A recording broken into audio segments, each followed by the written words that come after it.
नमस्कार, म टेकनारायण भट्टराई। योगेश भट्टराई संस्कृति पर्यटन तथा नागरिक उड्डयन मन्त्री हुँदा नारायण हिटी दरबार सङ्ग्रहालयभित्र होटल एवं रेस्टुरेन्ट चलाउने चर्चा चलेको थियो। 2076 साल माघ 22 गते मन्त्रीको हैसियतमा योगेश भट्टराईले यस बारेमा बोलेको भिडियो न्युज 24 को सङ्ग्रहमा सुरक्षित छ। प्रतिनिधि सभा अन्तर्गतको अन्तर्राष्ट्रिय सम्बन्ध समितिमा बोल्दै तत्कालीन पर्यटन मन्त्री योगेश भट्टराईले भनेका छन्, म यति मात्रै भन्न चाहन्छु, नारायण हिटी दरबारमा कुनै पनि होटल बन्दैनन्, त्यहाँभित्र होटल बनाउने योजना पनि छैन, होटल बन्दा पनि बन्दैन, कफी सपसम्म बन्न सक्छ, कफी सपसम्म। तर कफी सपलाई नै ठुला ठुला होटल मान्ने हो भने त मिलेन।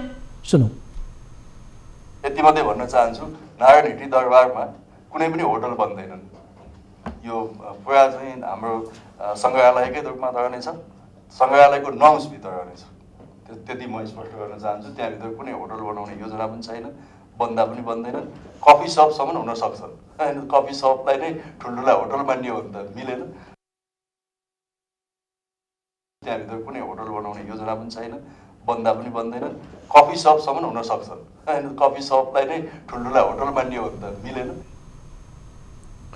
कफी सपसम्म बन्न सक्छ नारायण हिटी दरबारमा योगेश भट्टराईको अभिव्यक्ति आफू मन्त्री हुँदा।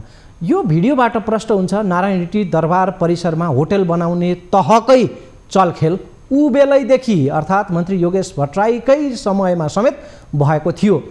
त्यसैले त संसदीय समितिमा तत्कालीन पर्यटन मन्त्रीलाई प्रश्न सोधियो र मन्त्री उत्तर दिन बाध्य भए। होटल त बनाउन दिँदैनौ नै, तर कफी सपसम्म बन्न सक्छ, मन्त्रीको त्यो बेलाको अभिव्यक्ति थियो। दर्शकवृन्द, दरबार परिसरमा रेस्टुरेन्ट सञ्चालन गर्ने सेटिङ कसरी रचिएको थियो त्यसको बारेमा सुन्दा बित्तिकै पनि चलखेल र मिलेमतो प्रष्ट थाहा हुन्छ। ठेक्का प्रक्रियामा भएको बदमासी बडा रहस्यमय छ, त्यसबारेमा आज हामी चर्चा गर्दैछौँ। नारायण हिटी सङ्ग्रहालयमा रेस्टुरेन्ट सञ्चालनका लागि 2077 साउनमा टेन्डर प्रकाशित गरिएको थियो। ठेक्का आह्वान गरियो। रेस्टुरेन्ट चलाउन भनेर 4वटा कम्पनीले मात्रै आवेदन दिएका थिए, ठेक्कामा भाग लिएका थिए 4 कम्पनी। 4 मध्ये 3वटा कम्पनी प्राविधिक मूल्याङ्कनमा पास भएका थिए, एउटा प्राविधिक तहमै पाखा लाग्यो एउटा कम्पनी। अब 3वटा आवेदक कम्पनीहरू बीचमा एउटा छान्नु पर्ने अवस्था थियो। बदमासी हेर्नुहोस् है, बी म्यानेजमेन्ट प्राली एउटा, होटल आनन्द र बतास एसोसिएट्स, यी 3वटा आवेदक कम्पनी छानिएका थिए। 3वटा, यी 3वटै कम्पनी बतास समूहकै हाँगाबिगा थिए, अर्थात् बतासकै भगिनी कम्पनीहरू थिए 3वटै। यसै गरी बतासलाई नै टेन्डर पार्नु थियो। नाटक रचियो 4 कम्पनी बीचको प्रतिस्पर्धा भनेर। टेन्डर आह्वानदेखि आवेदनसम्मका सबै प्रक्रिया सेटिङमा रचिएको थियो। मिलेमतोमा काम कुरो अघि बढ्दै थियो भन्ने छर्लङ्ग हुन्छ। टेन्डरमा सहभागी 4थो कम्पनी थियो जुन सुरुमै फालियो, त्यसको नाम थियो जोकर रेस्ट्रो तथा लन्ज। जोकर सुरुमै फालियो र बतास नामकै बाँकी 3 कम्पनीको पकडमा पर्यो नारायण हिटीको ठेक्का प्रक्रिया। ती 3 मध्येले टेन्डर हाल्दा नै तालमेल मिलाएर पहिले नै कबोल मूल्य मिलाएर सल्लाहमा हालेका बुझिन्छ। नतिजा पूर्व नियोजित नै थियो र त्यो घोषणा र प्रक्रियामा जाने कर्मकाण्ड मात्रै बाँकी थियो। क्रमशः सेटिङ मुताबिकै काम कारबाहीहरू अघि बढ्दै गए। तत्कालीन पर्यटन मन्त्री योगेश भट्टराईको दाबी छ, यसबारे मलाई केही थाहा छैन। भट्टराईको फेसबुक स्ट्याटसमा लेखिएको छ, नारायण हिटी दरबार सङ्ग्रहालयका बारेमा सार्वजनिक भएको समाचारप्रति मेरो गम्भीर ध्यानाकर्षण भएको छ। त्यस सम्बन्धी कुनै पनि निर्णयमा मेरो संलग्नता नरहेको स्पष्ट गर्दछु। साथै त्यसबारेका कुनै पनि निर्णय मेरो जानकारीमा समेत नरहेको सविनय अनुरोध गर्दछु। आफ्नो संलग्नता नरहेको कुनै पनि कामप्रति मेरो जवाफदेहिता नरहने स्पष्ट छ। बिना कसुर कसैको सार्वजनिक छविमा आँच आउने समाचार र टिप्पणी नगर्न सम्बन्धित सबैमा अनुरोध गर्दछु। मेरो संलग्नता रहेको भए सत्य तथ्य र मेरो हस्ताक्षर सहितको निर्णय कपी वा मेरो लिखित निर्देशन पत्र सार्वजनिक गर्न म चुनौती दिन्छु। स्मरण रहोस्, म मन्त्री हुनु पूर्व नै त्यहाँ कफी हाउस बनिसकेको थियो। तत्कालीन पर्यटन मन्त्री अहिले निकै आलोचित भएका छन्। त्यसपछि उनले यो प्रकारको आफ्नो प्रष्टीकरण दिएका छन्। उनले आफ्नो लिखित निर्देशन पत्र भए सार्वजनिक गर्न चुनौती दिएका छन्। दरबार सङ्ग्रहालयले टेन्डर मूल्याङ्कन प्रक्रिया सकाएर पुस 7 गते आशय पत्र जारी गरेको थियो। त्यति बेला योगेश भट्टराईले संसद विघटनको कारण देखाएर पर्यटन मन्त्रीबाट राजीनामा दिइसकेका थिए। तर उनी यो प्रपञ्चबाट मुक्त हुने आधार भने अझै पनि अपुग भने देखिन्छ। त्यही भएर पनि योगेश भट्टराईका प्रति अलिकति आशा गरिएका नेता भएका कारणले पनि मान्छेहरू अलि बढी उनका प्रति तीखो प्रतिक्रिया व्यक्त गरिरहेका छन्, आलोचना खन्याइरहेका छन्। यति बेला चुनौती दिएकै भरमा धर मिल्ने देखिँदैन योगेशका लागि भन्दैछन्। उनको निधारमा लाग्न सक्ने सम्भावित कलङ्क मेटाउन उनले पहल लिनु पर्थ्यो। उनलाई शङ्का त लागेको थियो, जुन संसदीय समितिमा जवाफ पनि दिनु परेको थियो। अघिको हामीले हेरेको भिडियोमै प्रश्न बुझ्न सकिन्छ कि चलखेल होटल सञ्चालन तहकै भइसकेको थियो। टेन्डर मिलेमत्तोमा फत्ते गरिँदै थियो, गन्ध प्रष्ट थियो, छन्द भ्रष्ट थियो। यो भेउ पाउने तीक्ष्णता, त्यो खुबी, त्यो क्षमता तत्कालीन पर्यटन मन्त्री योगेश भट्टराईमा थिएन भन्दा पत्याउने भन्दा नपत्याउने धेरै हुन्छन्। त्यसैले पनि योगेश भट्टराईका प्रति अहिले अलि बढी मान्छेहरू निर्मम भएर आक्रमण गरिरहेका छन्, आलोचना गरिरहेका छन्। त्यसैले तत्कालीन पर्यटन मन्त्रीले यो मामलालाई किन गम्भीरताका साथ लिएनन्, यो प्रश्न अहिले उब्जिएको छ। उब्जिएकै प्रश्नमा यदि जाने हो भने त योजनाकार भनेर पनि तत्कालीन मन्त्रीलाई आरोप ओइरिएको छ। जे होस्, यो समग्र काण्डमा मन्त्री आफू संलग्न देखिने तर थाहा र हिस्सेदारी पुरापुर रहने पो स्थिति बन्यो कि थाहा नपाए जस्तो आफूले गरे कि भन्ने प्रकारले यस्तै शङ्काका घेराहरू छन् यति बेला तत्कालीन पर्यटन मन्त्री योगेश भट्टराईलाई। नारायण हिटी दरबार परिसर जस्तो ठाउँमा रेस्टुरेन्ट खोल्न दिने निर्णयमा पुग्न, हेर्नुहोस् है, एउटा व्यावसायिक कम्पनीलाई त्यहाँभित्र प्रवेश गराउन सम्बन्धित मन्त्रालय र मन्त्रीको सहमति वा जानकारी बिना कसरी सम्भव हुन सक्छ? विभागीय प्रमुखको निर्णयले मात्रै टेन्डर प्रक्रिया र संरचना निर्माण हुन सम्भव छ? प्रश्नहरू यो प्रकारले उठेका छन्। तत्कालीन पर्यटन मन्त्रीलाई मात्रै होइन, यो प्रक्रिया आज आएर जुन एउटा विहङ्गम विषय बनेको छ, अहिलेका पर्यटन मन्त्रीलाई समेत यो समाचारहरू आएर मिडियाहरूले यसलाई बाहिर ल्याएको भएका कारणले मात्रै यो यति विघ्न अहिले विषय बनेको हो र त्यहाँ अहिले निर्माणको काम रोकिएको छ। यदि समाचार आउँदैन थियो भने भित्रभित्र त प्रपञ्चहरू चलिरहेकै थिए, रोकिनेवाला त थिएन, काम त चलिरहेकै थिए। यो स्थिति छ। सामान्य कफी सप भनेर ठेक्का हडप्ने भन्दा कफी सप बन्ने, तर लोभ र लुटको साम्राज्य त्यहाँ विस्तार गर्दै गर्दै जाने नियत प्रष्ट देखिएको छ।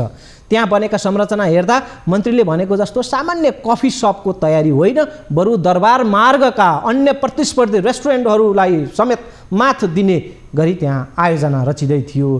त्यहाँ तयारी त्यो प्रकारको देखिन्छ। सियो बनेर पस्ने, फाली बनेर निस्कने भन्ने जुन हाम्रो गाउँ घरमा उखान छ, ध्याउन्न त्यो प्रकारको देखिन्छ।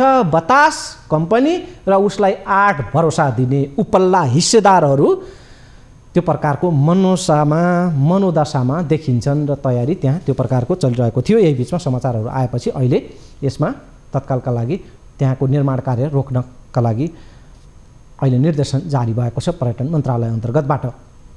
दर्शकबिन, असल मनसाय र मानिसमाथि पनि आरोप कहिलेकाहीँ लाग्ने गर्छ, शङ्काहरू बर्सिन्छन्। तर सार्वजनिक पद धारण गर्ने व्यक्तिले आफूलाई हर हिसाबले जवाबदेहिता वहन गर्न सक्ने गरी भूमिकामा राख्न सक्नुपर्छ। सचेत र शुद्धतामा ध्यान दिनै पर्छ। पुराना भूतले तर्साउने यदि कतै ठाउँ छ भने ती भूतलाई पनि मन्साउनै पर्छ। अर्थात् पदमुक्त हुनुको अर्थ कतिपय आफ्ना पुराना कदमको जवाबदेहिता सकियो भन्ने हुँदैन। यस अर्थमा हामीले यो विषयलाई आज प्राथमिकताका साथ उठाएका छौँ। यति बेला यही मामलामा आफ्नो जवाफदेहिता प्रस्ट्याउनका लागि यद्यपि उहाँले आफ्नो फेसबुक स्ट्याटसबाट आफ्नो धारणाहरू आफ्नो प्रष्टीकरण राख्नु भएको छ। तत्कालीन पर्यटन मन्त्री योगेश भट्टराई अहिले हामीसँग जोडिनु भएको छ।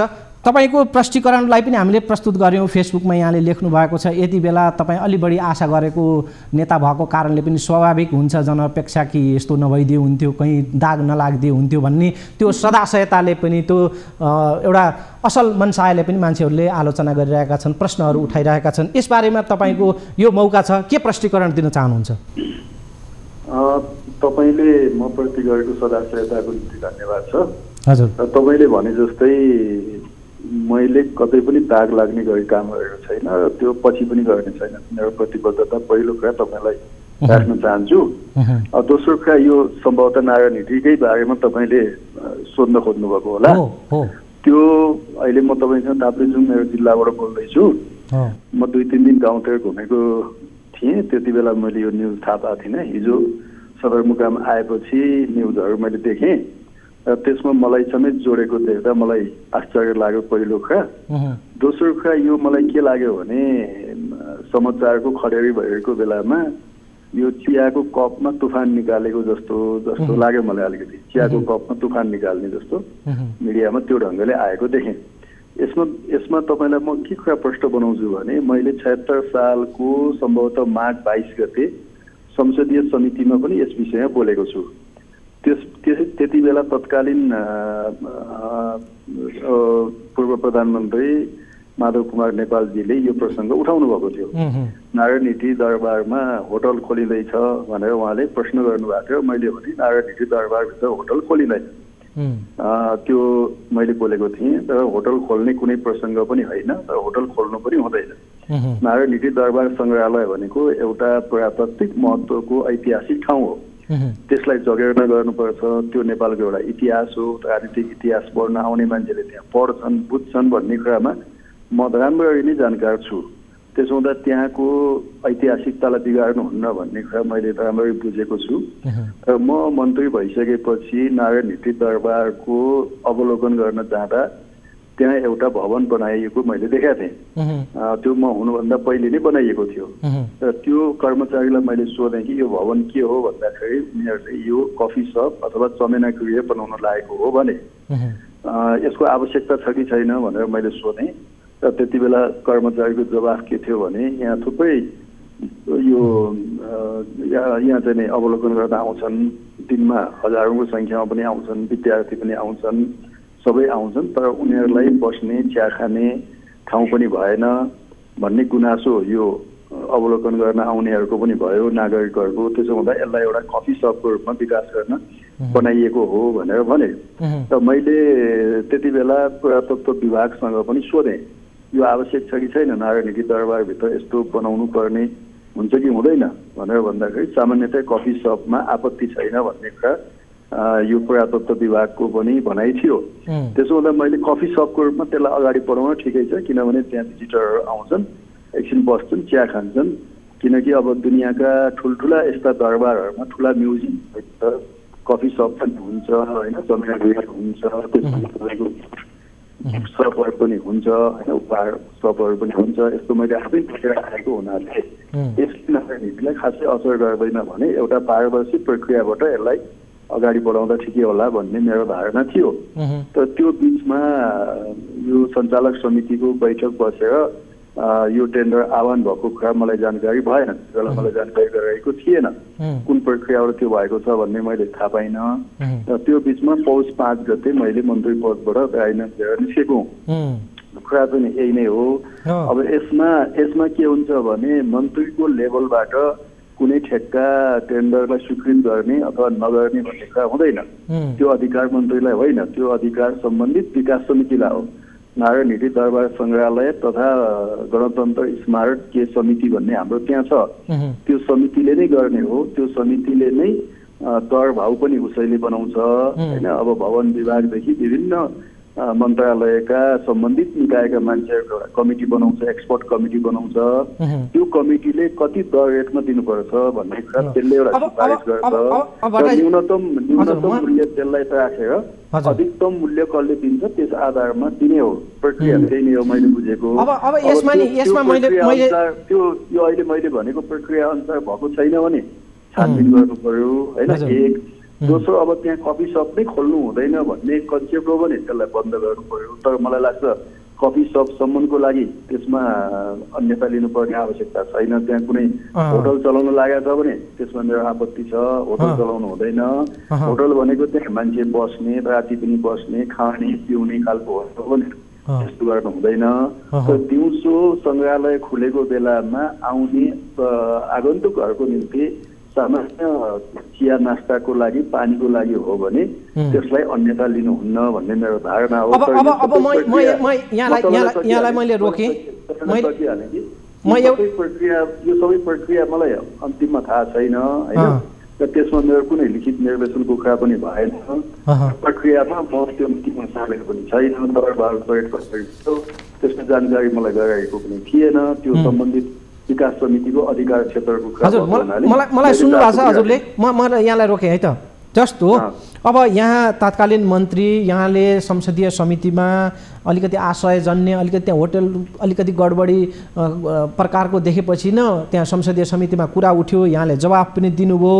अनि अहिले अब शङ्का चाहिँ सिओ बनेर पस्ने, सिओको प्रपञ्चले पस्ने अनि फाली बनेर निस्किने त्यहाँ साम्राज्य अहिले जुन संरचना निर्माण भइरहेको छ त्यो चाहिँ सामान्य कफी सप यहाँले भने जस्तो त्यस्तो आशय देखिँदैन। जुन भाडा दर तय छ 2,20,000 को जुन भाडा दर छ मासिक। अनि त्योभन्दा पनि अर्को रहस्यमय चाहिँ बतास कम्पनी अन्तर्गतकै 3वटा उसका भगिनी उसकै शाखा कम्पनीले टेन्डरमा लडेका छन्। एउटा टेन्डर चाहिँ एउटा भनौँ न सुनियोजित एउटा प्रपञ्च मात्रै जस्तो देखिन्छ। पूर्व नियोजित रूपमा यो सबै प्रक्रियाहरू अगाडि बढ्दै गरेको यो आशय कतै झल्किने तपाईँलाई त शङ्का त हुन सक्थ्यो होला। त्यसमा तपाईँले किन दखल दिनु भएन, किन त्यहाँ हस्तक्षेप पुगेन भन्ने प्रश्न छ क्या? होइन त्यो तपाईँको कुरा मैले बुझेँ। त्यसमा कुन कम्पनीहरूले त्यहाँ टेन्डरमा आफ्नो दरखास्त हालेका छन् के छन् भन्ने कुरा त्यो मन्त्रीले चासो राख्ने कुरा होइन। पहिलो कुरा उनीहरूले नियमसङ्गत ढङ्गले हालेका छन् कि छैनन् भन्ने कुरा जाँचबुझ गर्न सकिन्छ। अहिले पनि जाँचबुझ गर्दा भइहाल्यो। मिडियाले पनि खोजबिन गर्यो। अख्तियारको काहीँ दुरुपयोग भएको छ भने अख्तियारले पनि छानबिन गर्यो होइन। त्यसमा मन्त्रीसँग ल्याएर जोडेर एउटा राजनीतिक व्यक्तिलाई मिडिया मार्फत इमोसनल ब्ल्याकमेलिङ गर्ने कुरा जुन भएको छ त्यसमा मेरो गम्भीर आपत्ति छ। त्यो इमोसनल ब्ल्याकमेलिङ हो। म माथि इमोसनल ब्ल्याकमेलिङ भइरहेको छ त्यहाँ मैले देखिरहेको छु। अब कति मूल्य निर्धारण गर्नुपर्छ भन्ने एउटा सिस्टम छ।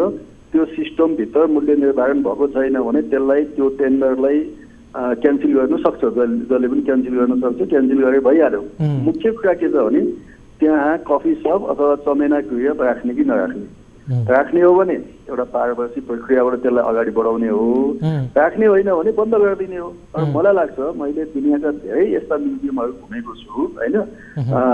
लन्डनको चाहिँ बकिङहम दरबार पनि मैले घुमेको छु। जापानको चाहिँ इम्पेरियल प्यालेस पनि मैले घुमेको छु। र त्यहाँभित्र घुमेर हेर्दाखेरि ठुल्ठुला चमेना गृह पनि मैले देखेको छु। त्यो गिफ्ट सपहरू पनि मैले देखेको छु होइन। चाइनाका ठुल्ठुला म्युजियम पनि मैले घुमेको छु। त्यहाँ पनि देखेको छु। म्युजियममा कफी सप अथवा चमेना गृह राख्दैमा त्यो देश बेच्यो भन्ने कुरा हुँदैन। त्यो आवश्यकता पनि हो भन्ने कुरा बुझ्नुपर्छ। त्यसमा कुनै प्रक्रिया नमिलेको छ भने सम्बन्धित निकायले छानबिन गरेर कारवाही गरे भइहाल्यो। त्यो मसँग ल्याएर इमोसनल ब्ल्याकमेलिङ मिडिया मार्फत गर्ने र त्यो कुनै व्यापारीहरूको लडाइँमा म पस्नु पनि आवश्यकता छैन। म त्यसमा जोडिनु पनि पर्ने आवश्यकता छैन। कुन व्यापारीले पाउँछ कसले पाउँदैन भन्ने कुरा मसँग त्यो चासोको विषय पनि होइन। र सम्बन्धित निकायले हेर्न सक्छ त्यसलाई। हस्, यहाँले चाहिँ जब सार्वजनिक पद धारण गरेको हिसाबले कतिपय शङ्काहरू कतिपय कोणबाट प्रश्नहरू उठ्ने गर्छन्। त्यो एउटा प्रश्नको यो मौका पनि हुन्छ भनेर यहाँलाई हामीले जोडेका छौँ। र अर्को चाहिँ अलिकति मान्छेहरूले प्रश्न गरेको चाहिँ बतास जुन कम्पनी छ त्यससँग जोडेर पनि पुराना निर्णयहरू पनि बताससँग सम्बन्धित तपाईँको अलिकति कैफियत देखिएको अथवा संलग्नता देखिएको भनेर पनि मान्छेहरूले टिप्पणी गरिरहेछन् मिडियामा। त्यो प्रकारको न्यारेटिभ दिन खोजिएको छ। बतास समूहसँग मेरो केही पनि संलग्नता छैन। कुनै बेला यति समूहको भनेर हामीलाई प्रधानमन्त्रीलाई उडाउँथे केपी ओलीलाई होइन, मलाई कुनै मतलब छैन। बतास समूह भए पनि, पानी समूह भए पनि, हावा समूह भए पनि उसले नियमभित्र बसेर काम गर्ने हो। नियमभित्र बसेर काम गरेको छैन भने जुनसुकै समूह भए पनि त्यसलाई स्वीकार गर्न सकिँदैन। यदि नियम कानुनभित्र बसेको छ भने बतास होस् कि हावा पानी होस् कि कुन समूह होस् त्योसँग के मतलब छ हामीलाई? त्यो कुनै मिडियासँग इन्ट्रेस्ट छ भने त्यो मिडियाले बतास समूहसँग इन्ट्रेस्ट छ भने त्यसको उसको कुरा हो। मिडियासँग बतास समूहको कुनै कन्फ्लिक्ट छ भने त्यो मिडियासँगको कुरा भयो, हामीसँग कुरा भएन। मसँग कसैको कन्फ्लिक्ट छैन, कुनै मिडियाको पनि मसँग कन्फ्लिक्ट छैन, बतास समूहको पनि यति समूहको पनि कसैको पनि मसँग कन्फ्लिक्ट छैन होइन। त्यसलाई नियमसङ्गत ढङ्गले छ कि छैन हेर्ने हो। यो चियाको कपमा तुफान निकाल्ने हो। व्यक्तिगत हिसाबले ममाथि एउटा इमोसनल ब्ल्याकमेलिङ गर्ने उद्देश्यले जसरी मिडियामा आएको छ त्यो खेदजनक कुरा हो। हस्, यहाँलाई धेरै धेरै धन्यवाद यो समय आफ्नो विचार राखिदिनु भएकोमा। हस्, धन्यवाद तपाईँलाई। दर्शकवृन्द, हामीले कुराकानी गऱ्यौँ तत्कालीन पर्यटन मन्त्री र अहिले उहाँ एमालेको सचिव हुनुहुन्छ योगेश भट्टराईसँग र उहाँले आफ्नो प्रष्टीकरण राखिसक्नु भएको छ। यद्यपि अहिले मिडियामा आइरहेका सार्वजनिक टिप्पणीमा आइरहेका विषयहरूलाई अलिकति केलाउँदा यतिका इन्फर्मेसन अलिकति पूर्व सङ्केतहरू मिलिसकेको अवस्थामा त्यहाँ हुनसक्ने सम्भावित जोखिमलाई, नारायण हिटी दरबारभित्र हुनसक्ने सम्भावित बदमासीलाई रोक्नका लागि योगेश भट्टराई जस्तो अलि आश गरेको नेताबाट किन पहल भएन भन्ने कोणबाट जिज्ञासाहरू उठिरहेका छन्। हुनसक्ने सम्भावित जोखिमलाई निमिट्यान्न पार्नु पर्थ्यो वा त्यसका लागि देखल प्रकारको पहल लिनु पर्थ्यो योगेश भट्टराईले र आफूलाई त्यसबाट असंलग्न रहेको अलिकति पुष्टि हुने प्रकारले नै आफ्नो भूमिका प्रस्ट्याउनु पर्थ्यो भन्ने यति बेलाका अपेक्षाहरू छन्। र नारायण हिटीमा गडबडी हुँदैछ भन्ने भेउ पाएका थिए तत्कालीन मन्त्रीले भन्ने चाहिँ बुझाइ छ र त्यसलाई गडबडीलाई रोक्नका लागि पहल लिएको देखिएन भनेर अहिले धेरैले यही प्रकारले शङ्का गरिरहेका छन्, लक काटिरहेका छन्। यही सन्दर्भमा उहाँको प्रष्टीकरण हामीले बुझ्यौँ। अहिले योगेश भट्टराईलाई मिलेमतोको आरोप लागेको छ। उनले आरोप पुष्टि गर्न चुनौती दिएका छन्, तर चुनौती दिँदैमा जनविश्वास आर्जन गर्न भने मुस्किल पर्छ। आफ्नो समग्र व्यक्तित्व, विगतका संलग्नता र सम्बन्धित फाँटको आफ्नो त्यो पुरानो ट्र्याक रेकर्ड सबैलाई हेरेर अनि त्यसको मूल्याङ्कन गरेर कुनै व्यक्ति वा पदाधिकारीको एउटा खालको जनविश्वास निर्माण हुन्छ, उसको इमेज निर्माण भएको हुन्छ। त्यसैले पनि योगेश भट्टराईले यो दाग पखाल्नका लागि फकत चुनौती दिनु मात्रै पुग्दैन, त्यो अपुग हुनेछ। यो बदमासीलाई आफ्नो तहबाट थप उजागर गर्न र कारबाहीमा भागीदारी बनाउन मद्दत गर्नुपर्छ। त्यो पहल, त्यो भूमिकामा यति बेला योगेश भट्टराईलाई हेर्न चाहेको छ जनमानसले। त्यसो गर्दा नखाएको विष त पक्कै लाग्ने छैन, अन्यथा म दोषी छैन भनेर अनि चुनौतीका लागि केही लाइनको फेसबुक स्ट्याटस लेखेर त्यो तहको नेताले उन्मुक्ति खोज्नु अपुग हुनेछ। योगेश भट्टराईलाई नेपाली नागरिक, एमाले पार्टी पङ्क्ति र शुभेच्छुकदेखि आलोचकसम्मले अहिले आरोप पुष्टि गर्न चुनौती दिएर उम्किने भूमिकामा मात्रै खुम्चिएको हेर्न चाहिरहेको छैन। समस्याको जरोमा पुगेर बदमासीमाथि धावा बोलेको हेर्न चाहन्छन् योगेश भट्टराईको त्यो भूमिका। योगेश भट्टराई चुनौती दिने होइन, चुनौती सामना गर्ने भूमिकामा उत्रिएको हेर्न चाहन्छन् जनमानस। उदाउदो नेता नै चुनौती दिएर उम्कने हो भने भरोसा चाहिँ कसले दिने हो जनमानसलाई? विश्वास चाहिँ कसलाई गर्ने हो? चुनौतीको सामना गर्ने चाहिँ कसले हो? जोड दिएरै फेरि पनि यति बेला भन्नुपर्ने हुन्छ कि एमाले सचिव समेत रहेका नेता योगेश भट्टराईले फेसबुकबाट चुनौती दिने होइन, बरु बदमासहरूमाथि चुनौती बनेर स्वयं खडा भएको त्यो जिम्मेवार भूमिका निभाएको समयले यति बेला त्यो भूमिका माग गरिरहेको छ। योगेश भट्टराईबाट योभन्दा अझ बढी माथिको विश्वास, भरोसा, भूमिका र पहलको अपेक्षा गरिएको छ। त्यसैले पनि आज हामीले उहाँसँग कुराकानी गऱ्यौँ र यो विषयलाई अलिक विस्तृतमा हामीले यसलाई अघिल्लो कार्यक्रममा पनि जोडेका थियौँ र आज यसलाई थप विस्तृतमा प्रस्तुत गऱ्यौँ। र दर्शकबिन, तत्कालीन टेन्डर प्रक्रियाबारे जानकारी राख्नेहरू र तत्कालीन मन्त्रालयका हाम्रा सूचना स्रोतहरूले बताएअनुसार बतास कम्पनीलाई नै टेन्डर पार्ने गरी त्यहाँ भूमिका नेतृत्व तहबाटै, पर्यटन मन्त्रालयको नेतृत्वबाटै भएको थियो, अलिकति राजनीतिक दबाब त्यसमा परेको थियो। टेन्डरमा 3वटै बतासका हाँगा कम्पनीहरूले बोलपत्र हाल्ने र टेन्डर हत्याउने सुनियोजित पहल माथिल्लो तहबाटै भएको थियो। बी म्यानेजमेन्टलाई टेन्डर दिलाउने तय गरेरै सेटिङ रचिएको थियो। पूर्व योजना अनुसार नै टेन्डरमा कबोल मूल्य तय गरिएको थियो। बतासको बी म्यानेजमेन्टले मासिक 2,21,000 भाडा दिने गरी टेन्डर हालेको थियो। 2,21,000 उसको थियो। बतासकै होटल आनन्दले 2,20,000, हेर्नुहोस् है कति साँगुरो ऊ छ होइन। 2,20,000 अर्कोको थियो। अनि बतास एसोसिएट्सले 1,60,000 रुपैयाँ कबोल गरेको थियो। यति साँगुरो त्यहाँ कबोल मूल्य थियो। समितिका कार्यकारी निर्देशक भेष नारायण दाहालले दरबारभित्र रेस्टुरेन्ट चलाउने निर्णय तत्कालीन मन्त्री योगेश भट्टराई र सचिव केदार बहादुर अधिकारीकै समयमा भएको सार्वजनिक अभिव्यक्ति नै दिइरहेका छन्। यही सन्दर्भमा हामीले तत्कालीन मन्त्री योगेश भट्टराईको पनि कुरा सुन्यौँ। अब ब्रेक, त्यसपछि बाँकी प्रसङ्ग।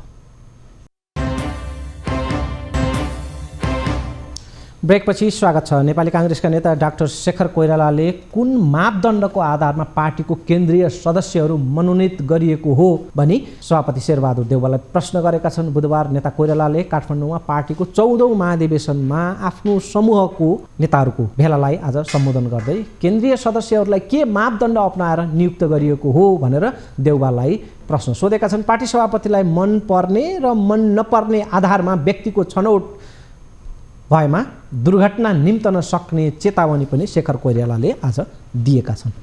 पार्टी नेतृत्वको गतिविधिले र निर्णयले काङ्ग्रेस सङ्गठनमा निराशा पैदा भए अगाडिका निर्वाचनहरू हाम्रा लागि असहज हुन सक्छ। हाम्रो निर्णय प्रक्रियाले पार्टीमा ऊर्जाको सञ्चार गर्न नसके काङ्ग्रेस शिथिल हुन सक्छ भन्ने मलाई लागिरहेको छ। पार्टीमा सभापतिज्यूले केही साथीहरूलाई केन्द्रीय सदस्यमा नियुक्ति गर्नु भएको छ। नियुक्ति पाउनुभएका सबै साथीहरू सक्षम र योग्य हुनुहुन्छ। तर के मापदण्ड बनाएर उहाँहरूले यो काम गर्नुभएको हो भन्ने प्रश्न हामी जान्न चाहन्छौँ। यो कुरा पार्टीमा न्यायोचित अवसरको वितरण र व्यवस्थापन हुन जरुरी छ। नभए कार्यकर्ता किन नेपाली काङ्ग्रेसमा बस्ने भन्ने प्रश्न उठ्न सक्छ। साथीहरू, सभापतिको लाइक र डिसलाइकबाट व्यक्तिको छनौट भए पार्टीमा दुर्घटना हुन सक्छ भन्ने कुरा तपाईहरुको माझमा राख्न चाहन्छु। विधि र विधान बाहिर गएर गरिने सबै कामहरू बन्द गर्न हामी एक डिक्का भएर प्रयत्न गर्न जरुरी छ भन्ने मलाई लाग्छ। मलाई थाहा छ हामी पार्टीको निर्णय गर्ने ठाउँमा प्रभावकारी भूमिका खेल्न सक्ने अवस्था संख्याको आधारमा कम छ भन्ने कुरा मलाई लाग्छ। तर पार्टीभित्र हुने सबै कार्यहरू न्यायसङ्गत, विधि र विधानसङ्गत, विवेकपूर्ण र व्यावहारिक तरिकाबाट निर्णय गरियोस् भन्ने हामी चाहन्छौँ। तीनै तहको निर्वाचनको परिणाम काङ्ग्रेसको पक्षमा ल्याएर र देशको मुहार काङ्ग्रेसले मात्रै फेर्न सक्छ भन्ने अभियानमा हामी कटिबद्ध छौँ भन्ने कुरा तपाईहरुको माझमा राख्न चाहन्छु।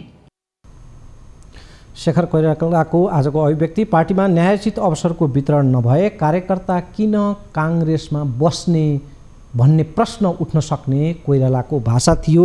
सभापतिको लाइक र डिसलाइकबाट व्यक्तिहरूको छनौट भए पार्टीमा दुर्घटना हुन सक्छ, उनले चेतावनीको भाषा आज सभापतिलाई सुनाएका छन्। कार्यक्रमका अन्य सन्दर्भहरू आज समेट्न सकेनौँ। बाँकी केही तय सामग्रीहरू कार्यक्रमको निर्धारित समय सकिएको छ। बिदा हुन्छु।